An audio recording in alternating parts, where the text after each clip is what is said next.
Olá, eu sou a Anaís e essa é a apresentação do meu trabalho de conclusão de curso, cujo título é Avaliação de Parâmetros Analíticos para a Determinação de 1,3,5 triglicidil-isocianurato por cromatografia gasosa com detector de ionização de chama. Esse trabalho foi orientado pelo professor Bruno Lemos. Nesse primeiro momento, eu vou contextualizar sobre a diferença entre uma validação e uma verificação de metodologia analítica e sobre o agente químico que eu estou estudando, que é o triglicidil. Uma metodologia analítica precisa ser validada para garantir a confiabilidade dos resultados que esse método vai gerar. Um laboratório pode utilizar um método que já foi validado, desde que esses parâmetros estejam claros no método, sejam públicos, porém, o laboratório tem a obrigação de verificar esse método, mesmo que ele já tenha sido validado por um outro laboratório. E isso está determinado pelo Inmetro, na Coordenação de Acreditação de Laboratórios. Mas essa verificação não precisa ser completa. Então, numa validação, são vistos esses parâmetros. Porém, numa verificação, é obrigatório verificar os parâmetros de linearidade, limite de detecção, limite de quantificação, recuperação e precisão. O item de sensibilidade e robustez fica a cargo do laboratório como optativo. O triglicidil isocianurado, que é o agente químico dessa verificação, é um pó branco sintético. Ele não é encontrado na natureza, mas ele é produzido a partir da reação entre o ácido cianúrico e a epicloridrina. Ele é constituinte dos revestimentos em pó, que são as tintas em pó, numa porcentagem que varia de 4 a 10%. Então, como ele funciona?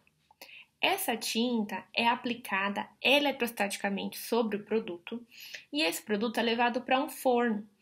Depois que essa tinta derrete, ela vai formar uma cobertura dura, porque o TGI, que é o triglicidil, polimeriza com os demais constituintes da tinta, formando uma cobertura dura, resistente, com cor, brilho, característicos da tinta produzida. Segundo a Conferência Americana de Higienistas Ocupacionais, o limite de exposição para esse agente químico é de 0,05 mg por metro cúbico durante uma jornada de 8 horas por dia e 40 horas semanais. Ou seja, esse limite quer dizer que um colaborador pode ser exposto até esse nível de agente químico no ar sem sofrer danos à saúde. Na jornada, os colaboradores estão expostos durante a produção do TGI e também durante o manuseio dos produtos acabados. Ele é conhecido por causar danos aos olhos, à pele e ao sistema reprodutor masculino. E em uma pesquisa feita em roedores, por meio de ingestão e inalação, durante de 5 a 7 dias de exposição, foram constatados danos aos rins, fígado, pulmões, trato gastrointestinal e células espermatogoniais. Quem organiza todas essas informações de métodos validados, limites de exposição, danos causados à saúde é a CGIH, que é a Conferência Americana de Higienistas Industriais Governamentais. Eles são uma associação que produzem pesquisas, divulgações científicas, treinamentos, produzem materiais de referência para serem usados por outros laboratórios pelo mundo todo. O método para determinação do triglicidil, que esteve em vigor até ano passado, era o OSHA-PV 255. Ele foi parcialmente validado em junho de 1988. E, nesse método, o TGI era determinado por cromatografia gasosa, porém por outro detector, o captura de elétrons. Também era necessária uma derivatização da amostra. E antes da derivatização e da coleta, era necessário um preparo de membranas. Esse preparo também levava um tempo. Cada membrana tinha que ser embebida numa solução de ácido bromídrico, depois tinha que ser seca em temperatura ambiente, depois levava uma estufa a vácuo e só depois era possível fazer a coleta das amostras. Esse aqui é um fluxo de todo o preparo das amostras segundo o método anterior validado. É bom salientar que todo esse processo aqui era feito para cada amostra e também cada padrão de calibração, verificação, limite de quantificação, limite de detecção. Então, as amostras eram transferidas após a coleta para um frasco de 4 ml ou mais. Depois era adicionado 3 ml de metilformamida. Elas passavam por 30 minutos de agitação no agitador mecânico. Depois, uma alíquota era transferido para 2 ml de isoctano. Depois, era adicionado 25 microlitros do anidrido heptafluorobutírico, que era o agente derivatizante. Após isso, eram agitadas de 10 a 15 segundos. Aguardava-se 15 minutos em temperatura ambiente. Depois, adicionava-se 1 ml de água deionizada. Depois, agitava-se por 15 minutos. Então, aguardava-se a separação das fases e a camada superior de isoctano era levada para um frasco e analisada no cromatógrafo. Então, o objetivo desse trabalho é verificar a nova metodologia analítica estabelecida pela OSHA para a determinação do triglicerídeo em ar por cromatografia de gás, porém agora no FID, no ionização de chama. Agora, eu vou trazer alguns questionamentos sobre a relevância dessa verificação. Por que eu preciso verificar um método que já foi validado por uma outra instituição? Porque cada laboratório tem a sua precisão e a sua exatidão que está atrelada aos seus analistas, ao seu equipamento, a toda a sua instrumentação de trabalho. Então, cada laboratório precisa verificar um método para estabelecer esses parâmetros. Por que eu preciso verificar um método novo se o anterior já foi verificado?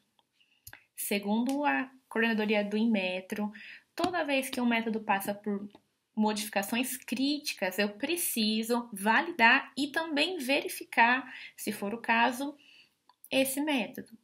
No caso aqui, nós saímos de um método que usava ECD e tinha derivatização para um método que não tem derivatização e utiliza o FID, que são mudanças críticas. Então, esse método precisa ser verificado. Por que a gente deve se preocupar com o preparo das amostras? Porque essa é uma das etapas mais custosas, quando não é a mais custosa de todo o processo analítico, e também é uma etapa onde tem muitos erros atrelados. Erros de contaminação, erros de reações incompletas. Então, quanto mais simples for o preparo da amostra, melhor é para a metodologia analítica. E por que é importante determinar o triglicerídeo no ar? Porque o triglicerídeo está associado a danos à saúde e não há lixiviação de TGI em produtos acabados. Então, o meio de propagação do TGI é no ar, no ambiente de trabalho das pessoas que sintetizam ou trabalham com matérias-primas que contêm o triglicerídeo.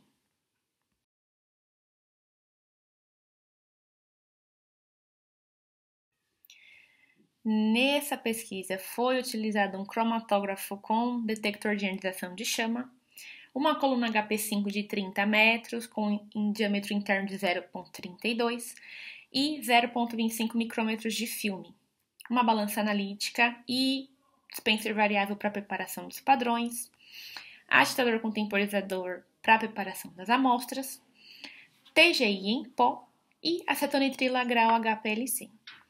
Os equipamentos utilizados passaram por verificação externa em laboratórios certificados pelo Inmetro. Para a preparação dos padrões de trabalho, primeiramente o TGI foi pesado e preparado numa solução estoque. Foi pesado uma massa de 0,1 para um volume de 10 ml e desta primeira estoque foi pegado uma alíquota de 40 microlitros, levado para 1 ml, e dessa segunda solução estoque intermediária é que foram preparados todos os padrões de trabalho e as amostras foram impregnadas com essa solução também. Nessa metodologia, o amostrador utilizado foram as membranas de fibra de vidro de 1 micrômetro de porosidade, que são essas bolachinhas. Alíquotas da solução estoque foram adicionadas nessas membranas e até a extração elas foram mantidas sob refrigeração abaixo de 5 graus Celsius. Elas foram extraídas com 3 ml de acetonitrila e passaram por 60 minutos de agitação a 40 rotações por minuto. Após essa extração, elas foram analisadas sob essas condições cromatográficas.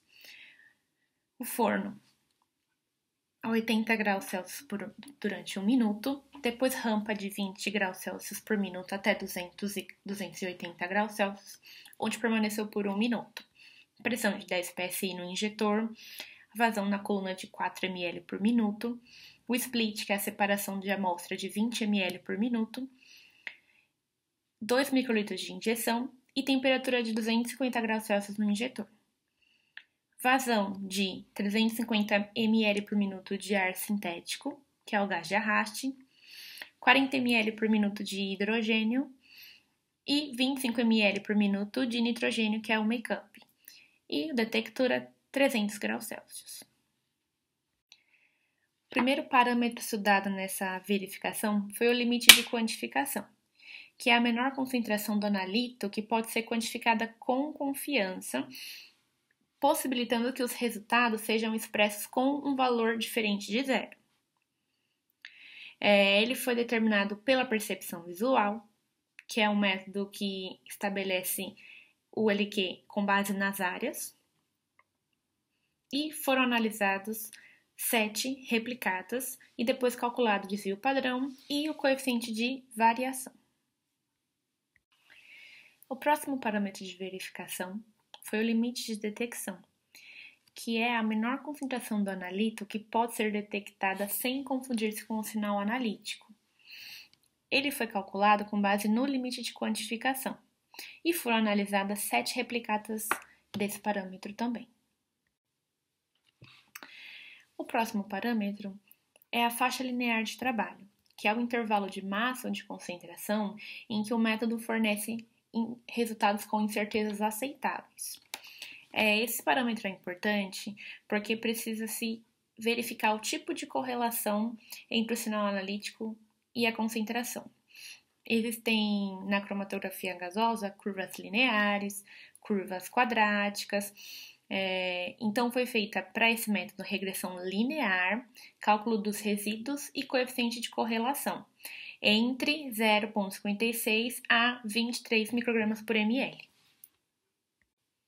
O parâmetro de precisão se divide em duas partes: a repetibilidade, que é o estudo das condições de análise sem grandes modificações, e a precisão intermediária, que envolve mudanças analíticas. Para o parâmetro de repetibilidade, foram analisadas 7 replicadas de uma amostra fortificada pelo analista 1. E para a precisão intermediária, esses resultados foram confrontados com 7 replicadas de uma segunda amostra preparada pelo segundo analista. Por fim, foi estudado o parâmetro de recuperação, que é o parâmetro que nos diz o quanto da amostra fortificada pode ser recuperado com essa extração proposta pelo método. Segundo a coordenadoria do Inmetro, esses limites devem ser baseados na legislação da área. A área de higiene ocupacional diz que a recuperação mínima deve ser de 75%. Foram analisadas 9 amostras fortificadas para determinação da recuperação.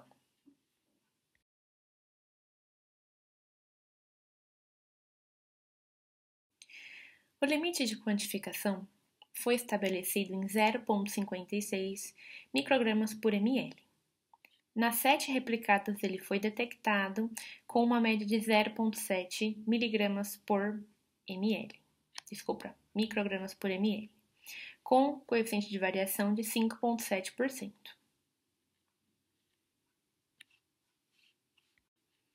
Com base no LQ, o LD foi estabelecido em 0,18 micrograma por ml e foi detectado em todas as replicadas. Isso quer dizer que ele não foi subestimado, que esse LD pode ser utilizado para esse método.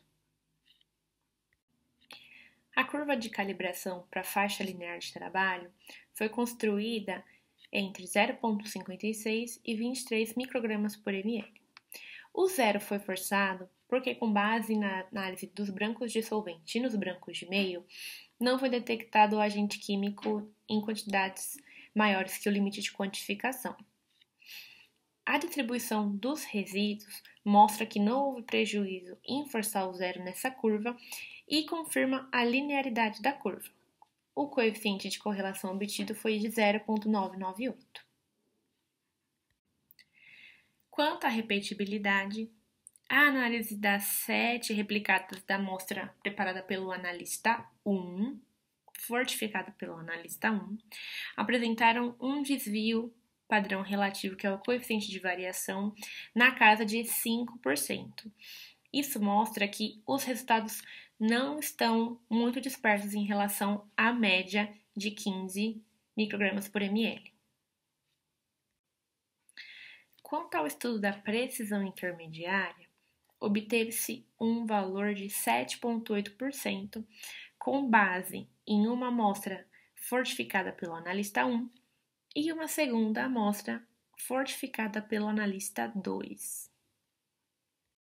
Quanto à recuperação, foi analisada uma amostra na concentração do LQ, 2 amostras fortificadas com 10% da faixa de trabalho, 2 amostras impregnadas com 25% da faixa de trabalho, mais 2 com 50% e mais 2 com 100%.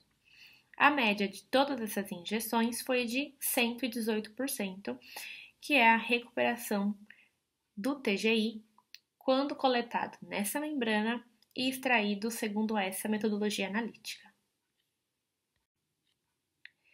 Após a análise desses dados, é possível concluir que o método OSHA 1024 para a determinação de triglicerídeo em ar demanda menos reagentes, menos tempo de preparo da amostra, consequentemente estão associados a ele menos erros sistemáticos e não a necessidade da derivatização do analito. A troca do ECD pelo FID foi uma troca satisfatória, pois houve linearidade na faixa de trabalho e o FID é um detector que demanda menos trabalho, pois ele pode sofrer manutenções no laboratório, enquanto o ECD não pode ser manuseado por um analista no laboratório porque ele emite partículas radioativas. Quanto aos parâmetros, o limite de detecção foi detectado em todas as análises. O limite de quantificação e os estudos de repetibilidade e precisão intermediária mostraram coeficientes todos abaixo de 8%, que foram satisfatórios, e a recuperação de 118% atende à legislação vigente na área de higiene ocupacional. Os parâmetros estatísticos comprovaram que o triglicídio pode ser quantificado em níveis superiores a 0,56 micrograma por ml, segundo essa metodologia verificada. Por fim, gostaria de agradecer à Solutec, que é o laboratório onde eu trabalho, por permitir que eu utilizasse o tempo de equipamento, reagentes, todo o material analítico para preparar soluções e fazer as análises para esse meu trabalho de conclusão.